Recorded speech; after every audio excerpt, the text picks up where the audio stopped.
This lesson is on circles, and I'm on page 193. Notice the definition of a circle is a set of all points in a plane that lie at a given distance from a given point. The given distance is the radius of the circle, and the point is the center. So you got to know what the center of the circle, what they're talking about, and the radius. The diameter would be all the way across. We learned that in geometry or even earlier. Here's an equation that you have to know, and that is the center radius form of the equation of a circle. And I'm going to write that down over here. X minus h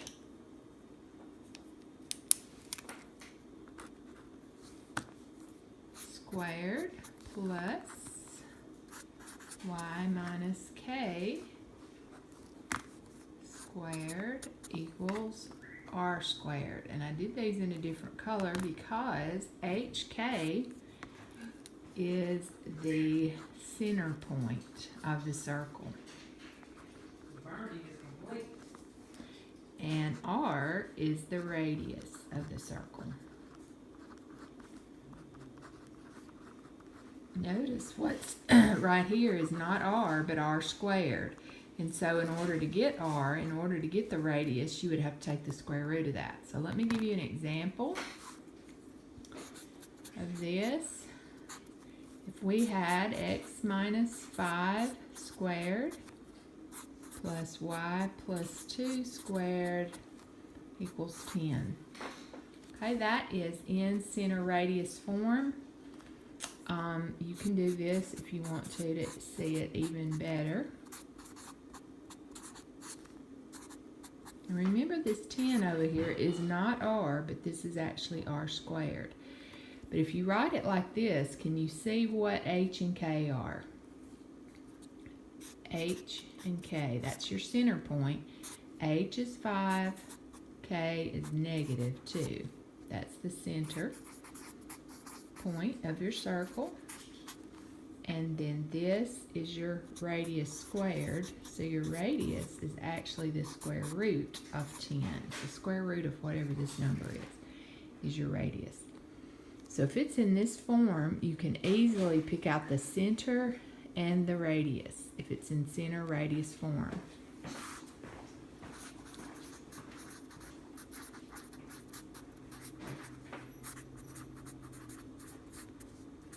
And this is on the ACT as well, so something that'll help you with that.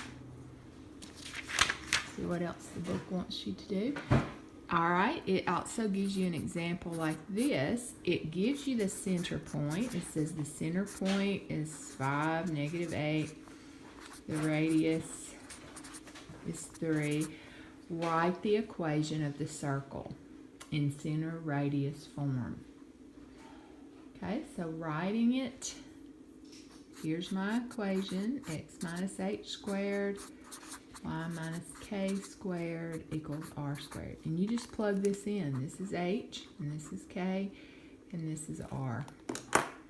So just plug that in. X minus h squared plus y minus k squared equals what was r?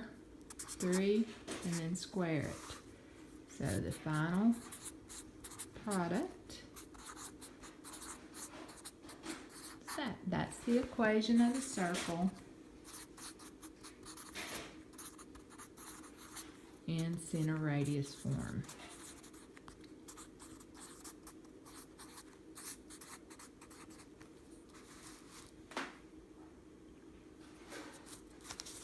And then their example 2, be my example 3, is basically what we've already done. It's giving you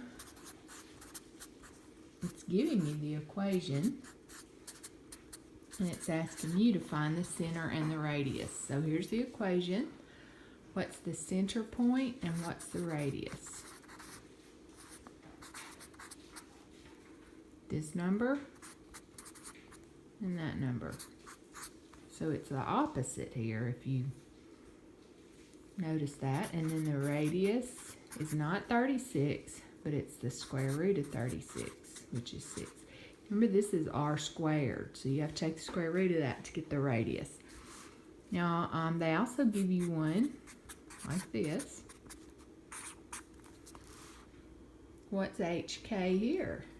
What's being subtracted from X? Well, nothing. What's being subtracted from Y? Nothing. So the center point is at 0, 0, or 0, 0 remembers the origin, and then the radius is not 9, but it's the square root of 9, which is 3.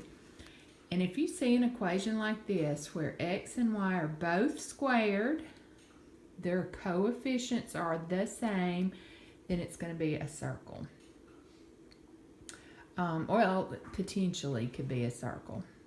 We're going to look at some exceptions where if this is a 0 over here, then that means the radius is 0 and it's just a point. Or if this is a negative number, then the graph does not exist. But we'll look at those examples. But in general, to be able to kind of pick out what is the, in this chapter, you're going to be putting equations with graphs.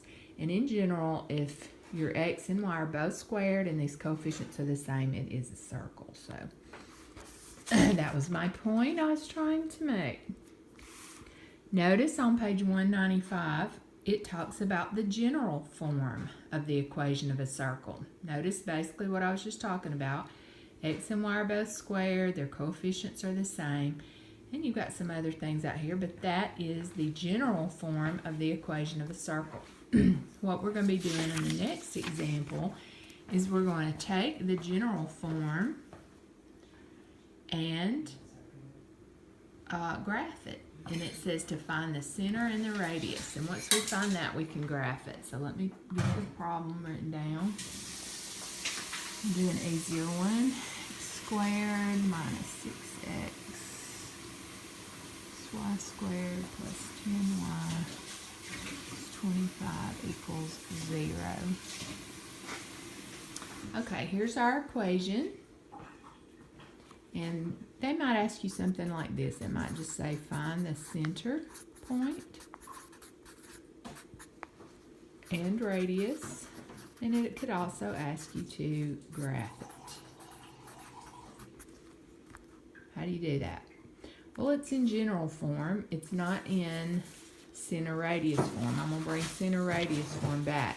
If your equation's in center radius form, it is so super easy to find the center point and the radius. It's just staring at you. So basically our job is we're going to take general form and we're going to convert it into center radius form by completing the square, something that I hope you learned back in the last chapter. How do we take this and complete the square? Well, we're going to complete the square in X and leave a space to complete the square in X. And we're going to complete the square in Y, leaving a space. Anything else that doesn't have an X and Y in it goes on the other side. So that becomes minus 25 on the other side. I haven't done anything but group the X's together and group the Y's together and put our, these are called constants, numbers, on the other side. Now I'm ready to complete the square. How do you complete the square? Half the middle term and square it. What's half of 6? 3. Square 3 and you get plus 9. How do I complete the square in Y? Half the middle term, it's 5, and square it, 25. Can I just go around adding 9 and 25 to one side of an equation?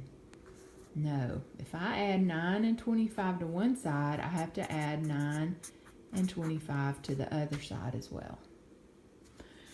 Once I've completed the square, I'm going to factor. It's the same thing we did back when we were solving quadratic equations by completing the square. Once you complete the square, you factor each one. This turns out to just be 9.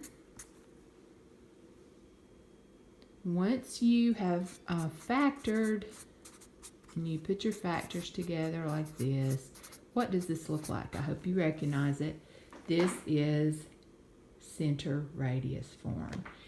You have now taken general form and converted it into center radius form. We're excited because we can just pick out the center point. It's 3, -5, and the radius is at 9. No, it is the square root of 9, which is 3. Once you get your center point and your radius, you can graph it, and I don't even have room. But you'd go up 3, over 3, down 3. I'll just kind of estimate it's putting me on another piece of paper here. But that's your graph.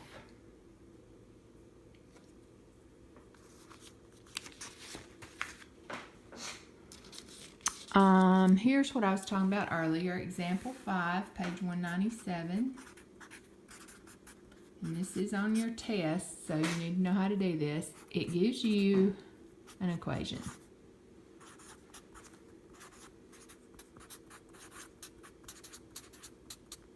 And it says, is this a point or non-existent? Is the graph of this a point or is it non-existent? Okay, well what you have to do is, I think I messed up, that should be an x, 10x. Group your x's together. Group your y's together. Put that on the other side. And complete the square. Half the middle term, square it. Half the middle term, square it. You can't add 29 to one side of an equation and not add it to the other side. Factor. Factor. And what do you get on this side? Is this a circle? Can you take the square root of a -4? We know we can, but not in when we're trying to graph something. Not in the real world. So this is not a circle. This is not even a point. The graph of this is non-existent. How do you know if you get a point? You would work it the same way and you would get 0 over here. If you ever work one of these out and you get 0, then it is a point. If you work it out and it looks like that, then the graph is a point. If you work it out like we just did, and you get a positive number on this side, then we have a circle. And you can take the square root of that to get the radius. That's your center point, and graph it from there. And there's one other thing to deal with circles, and that's when you are given the equation in general form and these coefficients are not 1. You will have to divide everything by 2 before you start so that you can get those coefficients to be 1. You can't complete the square until your coefficients are 1.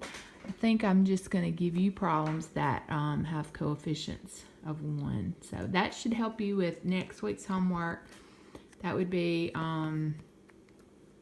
probably when I send this out, it's going to be this week's homework. This will be what you'll have for the week of January the 9th through the 13th. And I'll be back in class on the 13th. See y'all then. Bye.